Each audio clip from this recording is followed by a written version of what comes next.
Anaheim Union High School District Board of Trustees special meeting of October 26, 2021 is called to order at 3:01 p.m. The following members are present: Anne Marie Randall Trejo, Brian O'Neill, Al Jabbar, Catherine H. Smith, and myself, Anna L. Piercy. Do I have a motion to adopt the agenda? So moved. Second. I have a motion and a second. All in favor? Aye. Aye. Opposed? Okay. We will now stand for the Pledge of Allegiance, please.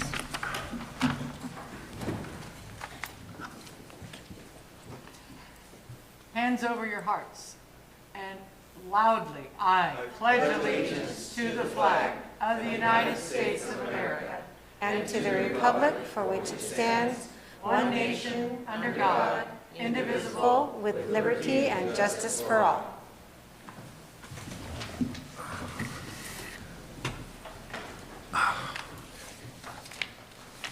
Okay.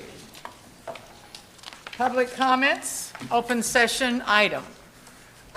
This is the opportunity for members of the public to directly address the Board of Trustees concerning any item described in this special meeting agenda.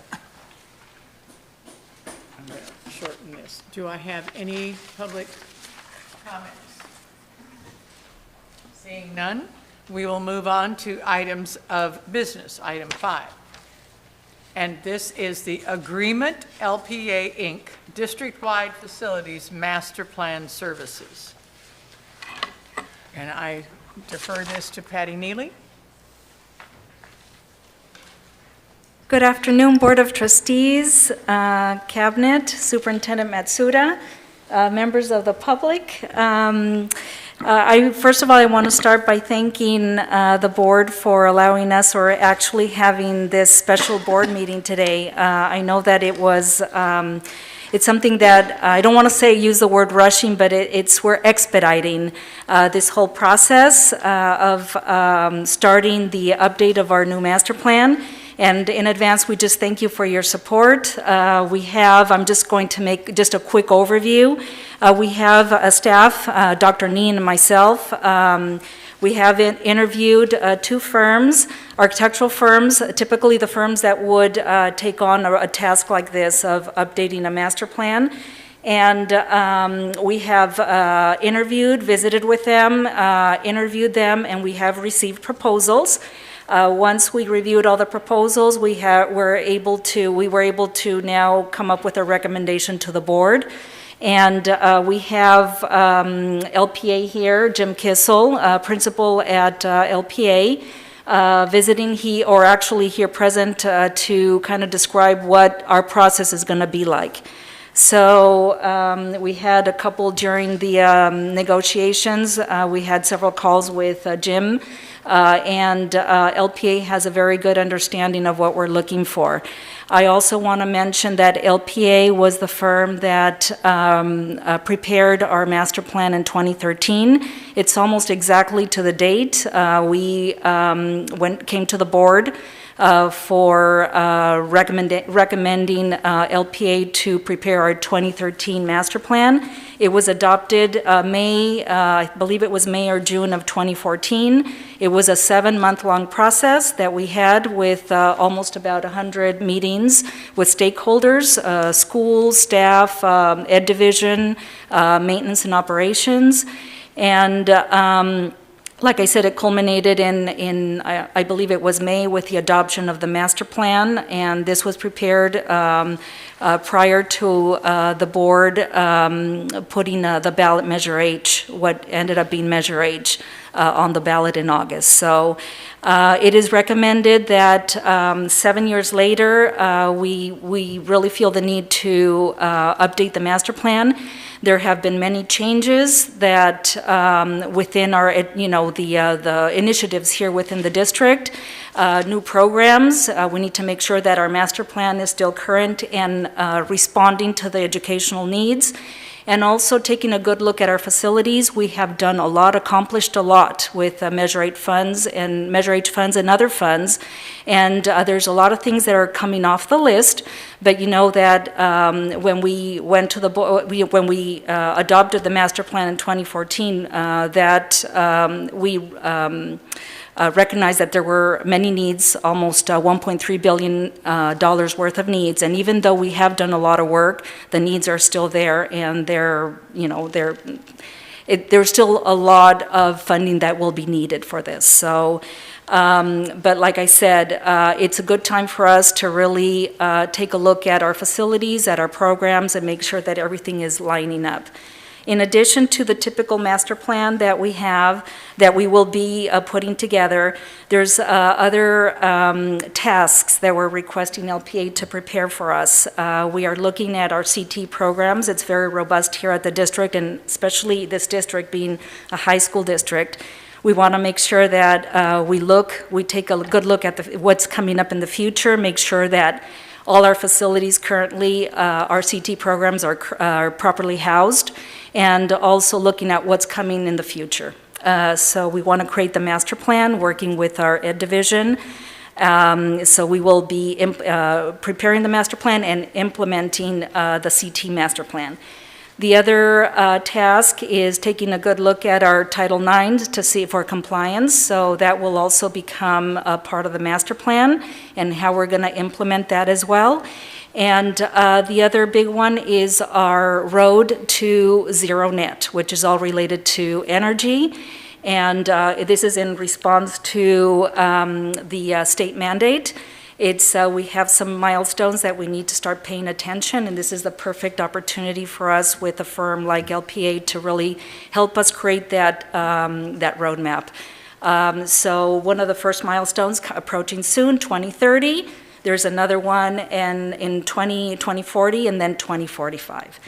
One more thing I want to mention is that with the master plan and the services, we will be funding the preparation of the master plan with facility funds and maintenance funds. We will not be using Measure H funds, and we will not be using general funds. I think with that, maybe we can later, and if you have any questions, I think at this moment I'll just open it up to LPA and Jim Kissel, LPA, to just kind of talk about the process that we're going to be following. Thank you. Great, thank you, Patty. Good afternoon, President Percy, Superintendent Matsuda, board members, district staff, and community. My name is Jim Kissel. I'm a principal and director of the K-12 practice for LPA, and we're very pleased to be here today to be selected for the district's facilities master plan. And we've been calling it a master plan update because we really want to build upon the good work that the district did beginning back in 2014, and then recognizing all the work you've done through Measure H at all of your campuses. So working with Patty and working with Nancy Nien, we crafted a process that was looking to bring a draft plan to the board in March of next year and a final adoption in April, giving you a lot of time before any election deadlines come up to be looking at the language and all the other things that you have to do to place a measure on the ballot if you decide to go in that direction. In terms of the master plan, we did repeat some components of how the process was run with stakeholders in 2014, so we'll be engaging with committees at each of the various school sites. We'll be having community forums to reach out to community members. Things that have changed since 2014, there's a lot more online components, so we'll be having some online surveys to teachers, staffs, and students to get their input.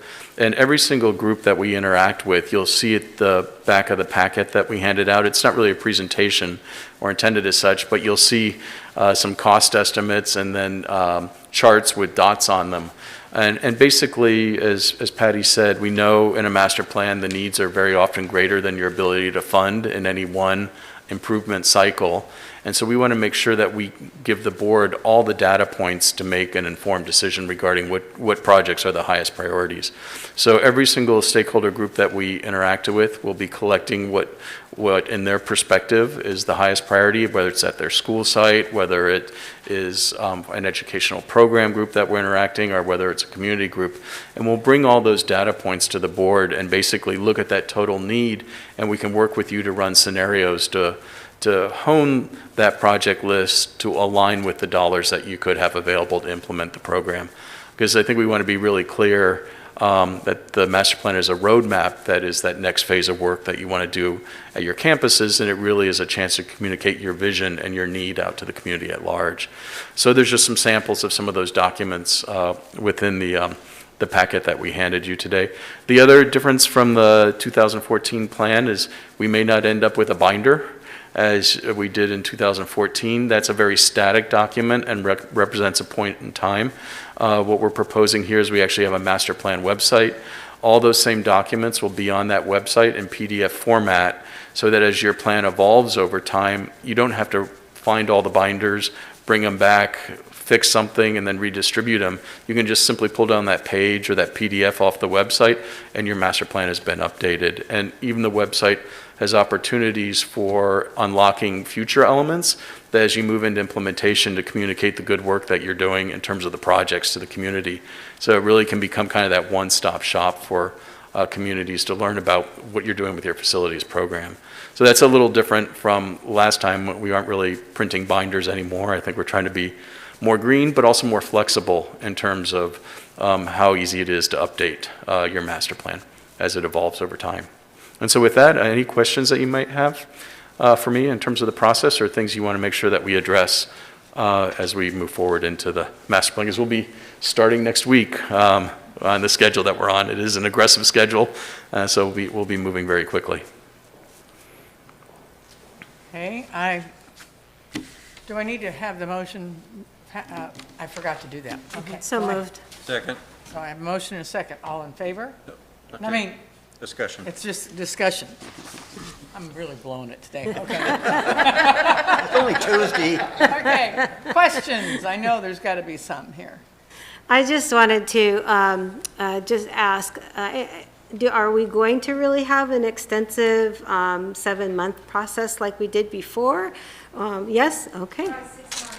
6 months, We're okay. We're trying to also have a draft ready for the LCAP, I believe, Jim. February, I believe. February. Yeah. Yes, so it's going to Okay. be very, the timeline's very tight. Well, I think that's an important question, because we do need the information hopefully approved by the board by no later than April, before the end of the school year. Because it's important to inform our communities of whatever our facilities needs are before school gets out. Yeah, I'm bringing that up because, people will remember we went through this process before, but I'm hearing that there's some different elements that you're going to be exploring. So I appreciate that you're going to do another extensive, Yeah, definitely. Right, especially since so much has changed in the last few years. So, other questions? Yeah, you Mr. mentioned a number of stakeholders that you're going to be talking to. How are those stakeholders going to be determined? The school site committees, I think, would be selected, or traditionally are selected by the principal or the representative at that school campus. We give them suggestions about the type of participants we generally like to see, including parents and students on that group as well, for the school site committee, and really see that committee at each campus as an ambassador for the process out to the rest of the stakeholders at that site, just as we did in 2014. The community forums, I think, are open to whoever wants to attend, very much like we did in 2014 with those sessions. So there isn't really a set group where you're asked to participate. It's who wants to volunteer their time. So I think the district is going to want to, reach out to folks that you might be interested in having participate, and getting the word out about these community forums that show as a TH I think, an orange box on the schedule. Okay, now, and when you speak of the community forums, this is something I just now thought of. Since we've had the COVID-19 and so many of our meetings have been virtual, will this be an option maybe on some of these community forums to have it both in person and virtual? Because I know there are still some people who are hesitant to come out to groups, and even though it may be held at the school as a town hall meeting in their multipurpose room or auditorium, there may still be people who would want to come and be involved. So my suggestion, I would hope we could do both. Yeah, that's very much what we're anticipating, and the other plans we're working on right now doing the same thing. We are seeing some reticence a little bit of people coming to in-person, larger group meetings. But on the flip side, the virtual, in a district, we did basically a 9 elementary school district master plan here, just finished recently. And usually we'd have 80 people at a town hall. We had 250 online. So on the flip side, we're seeing vastly increased participation on the online side because people are home. So we've been very flexible, I think, to roll with it as we kind of move through the process and see what's the best for the time and really gauge what kind of reaction we're getting as we invite people to meetings. Well, you get a lot more people, but at the same time, I know not all of them are going to chime in an opinion, but at least they are being informed. In other words, and we use survey tools like SurveyMonkey and everything, so even when we have 250 people online, we're able to solicit input from everybody that's involved in that meeting. So we've been really trying to, not make them presentations, but make them more interactive, and that there's things to do through the meeting where we're really soliciting input. Very good, thank you. For the school sites, I'd like to make sure that all departments on every school site is involved in this. Make sure they get a say, that the science lab, the chemistry is not left out and, is designed for biology. And chemistry walks in and says, that's not what I need. We don't need any of that type, any surprises when we're all finished with plan as we go down the road. I know that we're getting into the design of it, but we need to, the design of future classrooms, et cetera, but we need to get everybody involved in what they feel their departments need. Right. Mr. Jabbar. Yeah, I think the few questions that I had was kind of addressed by Trustee Piercy and Mr. O'Neill. For me, I wanted to be a comprehensive process where our community could get involved, right? I think from the explanation that you're giving, I'm very satisfied with the fact that we're not only going to have in-person but also virtual, and giving the ability for parents and community members to actually participate by, something like SurveyMonkey, allowing them to give their opinion. However little it might be, my advocacy is that we obviously get as many people involved in the process as possible, which also goes back to what Mr. O'Neill said, which is include everybody on the school site so that we don't hear back from a department or an entity saying that, hey, we didn't get an opportunity or wish we could have said that at a certain point, right? So I want to make sure that that's very, very front and center in our planning process. And I know that I don't have to talk about the planning because I think you do a fantastic job. The other part is, I think I mentioned it, but openly I'll say, is that we also need to figure out give priority to and look at how we can incorporate school-city partnerships when it comes to these type of events, is to see if we have an opportunity to leverage funding in terms of Wi-Fi accessibility for our community. So that is something that I would be looking forward to seeing in the process, as well as I'm sure that the community will be participating and asking for that as well. I want to kind of see how we can get that leverage between city-county partnership so that we could benefit our district. So I want to keep that in mind when we are moving forward. Thank you. Right. Well, a lot has been covered here, and I think probably one of the questions I am asked about frequently is security for our schools. what level of security do we have? And I noticed that my grandsons were over the other night with one of these things that circle around and, what are those things called? A drone. Thank you. Yeah. How do we protect ourselves against that type of technology? Good question. There's another cameras. Yeah, big can. Yeah, we'll be looking at safety and security, definitely as part of the process. Well, I can just tell you they created some damage in our backyard. I'm sorry? Our grandsons created some damage in our backyard their with drones? 2 drones. Okay. Did you ask them to pay for it? Well, I'm sorry, just kidding. I mean, pardon? Another CT. Another CT program. There you go. I mentioned that there are a lot of people that were involved before in the process, but now we're going to also be involving people that are new. So I just want to make sure that we have an extensive time for people to absorb the history of everything that we've done too. A lot of times, we speak this language and we assume that everyone understands what we're talking about. And so bear in mind that there are folks that will be interested and they have no clue about what measure, Z or H is. So just kind of be mindful of that. I know you will. You're always really good about that, but just be mindful of those that we don't want to leave anybody behind. We always want everyone to feel confident enough to speak to something if they are fully educated. So thank you. Definitely.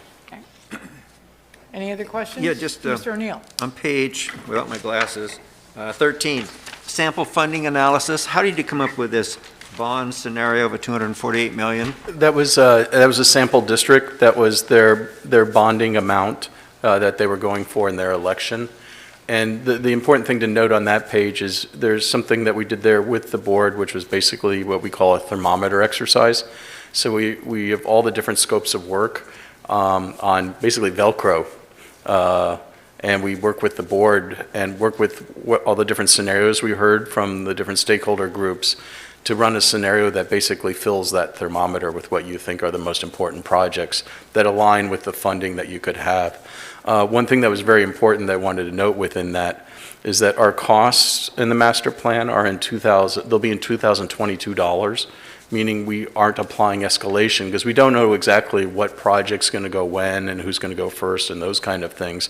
So you want to make sure of whatever dollars you allocate, you're holding a good chunk aside to cover things like escalation, unknowns, a program contingency, unforeseens, and all those other kind of things. And in this case, we had budgeted 1/3 of the program to be held aside for those kind of things.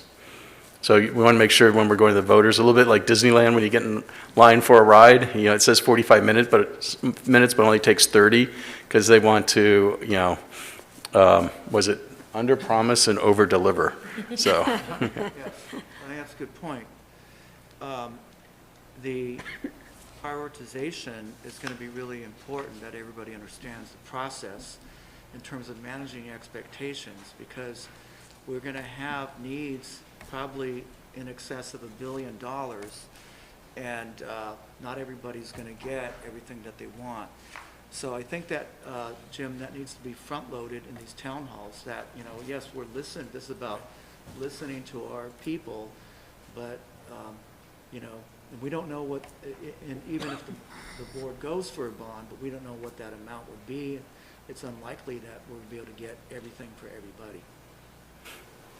Correct. Yeah, and I think we're pretty clear too in all the stakeholder groups that we interact with that while we're soliciting priorities, the ultimate decision relies with the board to make those final decisions. So, but we'll be communicating up to the board what all the different stakeholder groups have said and individuals that we've worked with during the process to, as we said earlier, help you make the most informed decision regarding the program moving forward.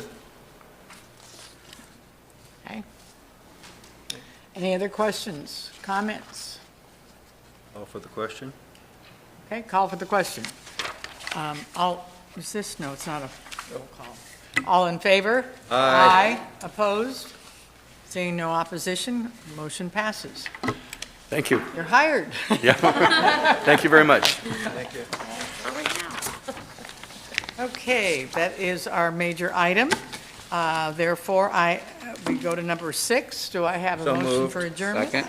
I have a motion and a second. All in favor? Aye. Opposed? Okay, motion carries. The special meeting of the 26th is adjourned at 3:27.